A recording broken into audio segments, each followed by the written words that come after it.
Assalamu alaikum. Cuma kuni hepiniz için hayırlı olsun. Bugün Kırmızıgal'ın 771. kunu ketmekte. Efirde zaman studiyada sizlerine men Şevket Amatulayev selamlayım. Meclis yasak etilivi boyunca mahkeme toplaşıvı aprelinin 15'inde devam edecek. Bugünkü mahkeme toplaşıvı umumen 10 dakika devam etti. Üçüncü taraf olarak celp etilgen Goskomnaz temsilcisi oturuşka gelmedi. Davаны açkan Kırım'dan işgalci prokuroru Natalya Poklonskaya da yok edi. Prokuratura işke da bir kaç delil koşmağa talap etti. Sanki olar meclis reisi Rifat Çubarov'un ekstremistik çağırıvlarını izbatlay. Meclis temsilcileri bu materiallarla tanış olmak için vakit soradı. Сегодняшнее судебное заседание длилось не очень так долго, так как прокуратура предоставила новые материалы, которые якобы доказывают экстремистскую деятельность председателя Меджлиса крымско-татарского народа Рифата Чубарова. А так как в ходе судебного расследования были представлены новые материалы, защита попросила время для ознакомления с содержимым данного материала, а потом уже определить, имеет ли данный материал отношение к сути рассматриваемого вопроса. Ходатайство защиты о предоставлении срока для ознакомления материала было удовлетворено, и следующее судебное заседание назначено на 15 апреля, также на 9:30. Kiyev'de Rus harbiylerine karşı ötkürülgen mahkeme devam etti. Yakalanganlarının korçalaycıları eminler terakta qabatlangan Rus GRU xadimleri Yerafeyev ve Aleksandrov'nun eşleri toxtatılmak gerek. Rus askerleri yakalangan vakit Ukrayn arbisi elak olgan edi. Advokatının sözlerine göre sanki Ukrayn askerine karşı kullanılgan silah kurşunu Aleksandrov ve Yerafeyev'te tapılgan kurşunlardan farklanadır. Buna beraber advokatlar eminler Rus GRU xadimleri Ukrayna nazaret etmegen teritoriyada yakalangan. Belli ki harbiylerini terrorizmde qabatlaylar, onlarını ta keçken sene ATO zonasında yakaladılar. Sorguda Yerafeyev Rus diversantı olganını tasdiqladı. Он специалист в области медицины, и он четко дает ответы на те вопросы, на которые, к сожалению, эксперт Харьковского областного бюро не смогла дать четкие ответы. Как нам кажется, мы страна защиты. Повреждения пулевые в костях скелета человека имеют четкие границы. Эти границы обусловлены, как правило, в большинстве случаев калибром снаряда поражающего. Тобто, іншими словами... 5,45 іншими словами. Это вам поможет? Это поможет нам следующее. Дело в том, что одно из обвинений является совершение террористического акта, в результате которого погиб человек. Русия апсында tutulgan 4 Украин siyasi mabusını Ukraynaga qaytara bilirler. Rusiya Adliyecilik Nazirligi türme hizmetine Oleg Sentsov, Alexander Kolchenko, Gennadiy Afanasyev ve Yuriy Saloshenkoni ceza çekmek için Ukraynaga qaytarılığı boyunca vesikalar hazırlamağa havale etti. Bu haqda RIA Novosti Adliyecilik Nazirligine esaslanıp bildirdi. Tam kararını Rusiya mahkemesi kabul etmek gerek. Olgan malumatga göre Rusiya Adliyecilik Nazirligine Ukraynadan mektup kelgen. Belli ki Ukrayna vatandaşlarını terrorizmde qabatlab 10 ve 20 yılga türmege yolladılar. Ми отримали першу відповідь від Російської Федерації про те, що вони прийняли нашу заяву до розгляду, що вони перевіряють ці обставини справи і нададуть нам відповідь, як тільки вони матимуть певні дані. Ми просили їх прискорити розгляд цих справ. Rusiya Gumruk Hizmeti yarmadaga Ukrayn AK ve SN numeralarının arabalarını keçirmey. Ukrayna Devlet Sınır Hizmeti bildirgenne göre endi 35 vakıya kaydetildi. Hukuk korçalaycılar Kırımlarga Rusiya Gumruk Hizmetinden yazı şekilde ret etu vesikasını almağa tavsiye eteler. Böyle karar birazdan sonra mahkemede bakılacaktır. Что касается тех, кто, возвращаясь, сообщает о причинах своего возврата, то таких случаев мы зафиксировали на данный момент около 3,5 десятков. Продолжаем отслеживать ситуацию. Мы на момент, конечно же, информируем все украинские правоохранительные органы для того, чтобы они пределах своей компетенции учитывали эту информацию и отрабатывали какие-то, возможно, тоже механизмы противодействия. И поэтому понять хотя бы с точки зрения их логики, почему они не пускают машины. На словах они могут говорить все, что угодно. Когда они вам пишут письменный отказ, они должны аргументировать хотя бы своим российским законодательством. Если хотя бы обратиться к правозащитникам, мы оказываем такие юридические консультации, понять, если этот документ, который они выдадут, нарушает российское право, то можно в Крыму попытаться все-таки через суд или как-то эту проблему решить. Ахмеджетте хастабалачықлар ярдымны автоларнен беклейлер, екімге язылмасы пек қиындыр. Ең саде мутихастылар етішмей бұ бала екімі ортопед, лаборант ве емшірелер. Юрек хасталығындан азап чеккен балалар узи нәтижелеріні айларнен беклей білелер. Қырым поликлиникаларында талонларға олған невбет даваларға кетіре. Я уже месяц хожу, мне все равно делают, мне все, а остальные-то делают. Ну давайте на июнь. Врачи не знают. Я когда ходила на июнь, вы говорили, не даете на июнь. Теперь уже на июнь. Меняется каждый день. Да, уже в любой день, вы даже принесли и все. Попишите. Ну а как тогда записаться? Звоню по телефону, вы выключаете его. Ну нереально просто записаться. Қырымда бұйық санат мектебі қапатыла біле оқып юртының бинасы жоқ. 20 ел деваманда 500-ден зияде бала умум тәсіл мектебінің бинасында оқой. Санат мектебі бинаны кираға ала. Ишғалден sonra яңы қанунларға көре одалар стандартларға уймады ве бойле ал пара жезаларына кетіре біле. Шымды мектеп еріне мектеп янында то кереклер тешкіл етмеге істейлер. Яш чалғыжы, ержі, актер ве ресамлар оқуш сонында сертификатыны елде етелер.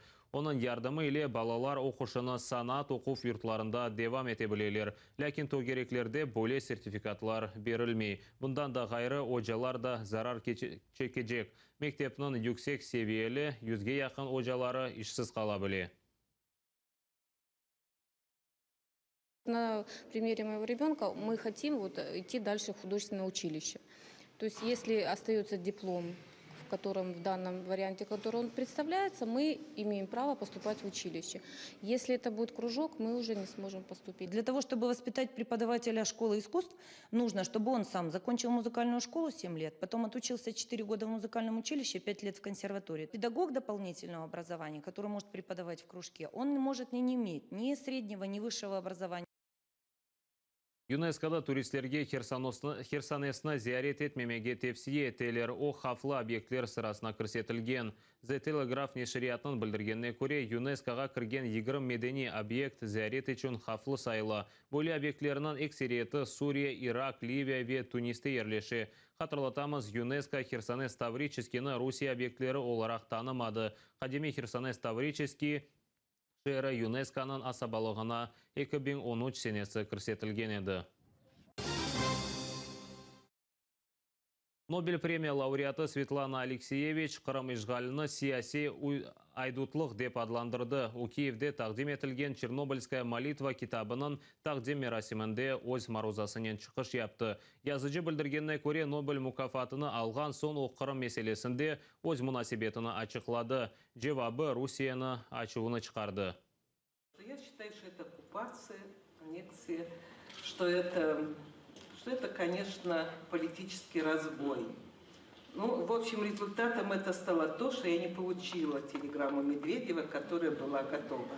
Конечно, сейчас отношения Украины и России, ну, иначе как состоянием войны не назовешь. И войны, которая, наверное, не так скоро кончится. Я думаю, что, конечно, это время исторических обид. И боюсь, что оно будет очень долгое. И такое не забывается очень долго. Наверняка это будет столетиями сживаться. Нагорный Карабахта илек олғанларны қыдырмақ үшін барышық вазиет илан еттілер. Бұ ақта Азербайджан Мудафа Назирлігі білдіре. Қыдырувларда Красный Крест Халқара комитеті ве ОБСЕ-нің Минск группа азалары иштирак етті. Апрелін 2-сінде әм Азербайджан, әм де Эрменистан бір-біріні провокация ве атеш ашқанында қабатладылар. Шымдылік онларнен илек олғанлар бар. Эрменлер ве Азербайджанлар арасында Давата Совет үкіметі дағылмастан әвел 1988 сенесі башланған еді. Эрменлер Москва дестегі еле 90-шы сенелерінің башында Азербайджанның 20% топырағыны ишғал етті. Киев жыварында вақтынча көчкенлер үшін 3 күнлік бизнес лагерь açıldı. Өз işini başlayacak 36 insan бизнес инжелеклеріні огрені башлады. Өз işini қорчалап olған 5 insan Крымсос ve Америка Қошма Штатларының агентлігінден грант алacaklar. Киев жыварында ерлешкен отельнің конференц-салонында өз işini башламаға істегенлер топлашты. Бизнес-идея заключается в том, что автомойка, самообслуживание. Бизнес-идея заключается в развитии туризма в Кировоградской области. Моя бизнес-идея – это вышиванки, хотим выйти на уровень эксклюзив. Bu insanlar öz evlerini taşlap ketmege mecbur oldular. Bunun beraber ise işlerinden mahrum kaldılar. Devletten yardım beklemege istemeler. Из Луганска пошел служить. Вот. И помощь моей семье, это была моя заработная плата, которую я получал, будучи на войне. Другой помощи, ну как любому демобилизованному атовцу, да, у меня есть бесплатный проезд в метро. Вот. Ну, обещают земельный участок. Yollanılgan 240 arizadan teşkilatçılar tek 36'sını saladılar. Bu trenerlerini öz biznes gaylerinin meraklandırıp olgan insanlar. Olar arasında Kırım sakinleri yok. Yarmadadan çıkanlarının tek 2 arizası kelgen, lakin olarının vaqtınca köçkenini tasdiqlagan vesiqası olmagаны için konkurstan geçmegenler. Можливо, тому що все-таки співвідношення кількості людей, які переїхали вимушено з Донбасу і з Криму, відрізняються. Людей, котрі переїхали з Криму, набагато менше. Alona Donetsk'te yaşay, şimdi İrpende. Balalarını inkişaf ettirgen oyuncaklarını teken. Bu ise ona çok olmasa da para getiriyor. Мені не вистачає саме системності підходу. Тобто на рівні такого собі хендмейдера це одне, а іменно системність в організації бізнесу, цього знань мені не вистачає. Ekspertler 3 gün devamında toplaşkanlarga biznesini inkişaf etmege, satılışlar ve müşterilerini çoklaştırmaga öğretmege işandıralar. Можно сказать, что это будет семинар, в котором будут использованы и непосредственно игровые элементы, для того, чтобы каждый участник смог почувствовать себя клиентом и определить самостоятельно именно, что влияет на него с точки зрения выбора в бизнесе, приобретения продукта или отказа от него. Bugün toplaşkanlar biznes gayelerini teşkil etmege öğrendiler. Sonra ise bu gayelerini bir-birinin müzikere edecekler. К сожалению, в постсоветских странах люди не привыкли рассказывать истории успеха своей бизнес-идеи с тем, что кто-то украдет, кто-то перехватит, кто-то сделает лучше. И это то качество, которому я хочу прежде всего сегодня научить наших участников. Treningten sonra ekspertler yaş iş adamlarının faaliyetini nezaret edecekler. İyun ayında ise leyha konkursu ötkirilecek. Teşkilatçılar 5 galipni belgileyecekler. Olarga gerekli donatmalar satın almak için 50.000 гривня takdim edilecek. Roman Spiridonov, Eldar Ismatov, Zaman, ATR. Кырымтатар журналистлері Украин ве чет-эл зенаддашларындан информацион ярдым сурайлар. Бу акта улар Кырымтатар журналистика күніне бағышланған матбуат конференциясы девамында сеслендірділер. Байрам апрелінің 10 күні қайд етілежек. Бу күн Исмаил Гаспралы нешір еткен Тержиман газетасының бірінші чықшы дүния юзыны көрген еді. Журналистлер Кырым ақында чоқча айтмаға риджа етелер. Чөнки ишгалден сон тахменен 10 матбуат вастасы ярмаданы терк етмеге мечбур oldu. Сонки кере Кырымтатар журналистлер күні 2 ел евелісі қайд етілген еді. 10 квітня в Криму вже не є святковою датою, коли журналісти могли згадати про Терджиман, згадати про діяльність великого просвітника Гаспринського, покласти квіти до його пам'ятника, адже це може бути кваліфіковано як мітинг, якщо більше 3 людей збираються разом десь там на вулицях Сімферополя умовно, то ФСБ може це сприйняти як несанкціонований мітинг і арештувати тих людей. Тож сьогодні ця дата, яка символізує інформаційне гетто в Криму. Симферополь – относительно небольшой город, все журналисты знают друг друга в лицо.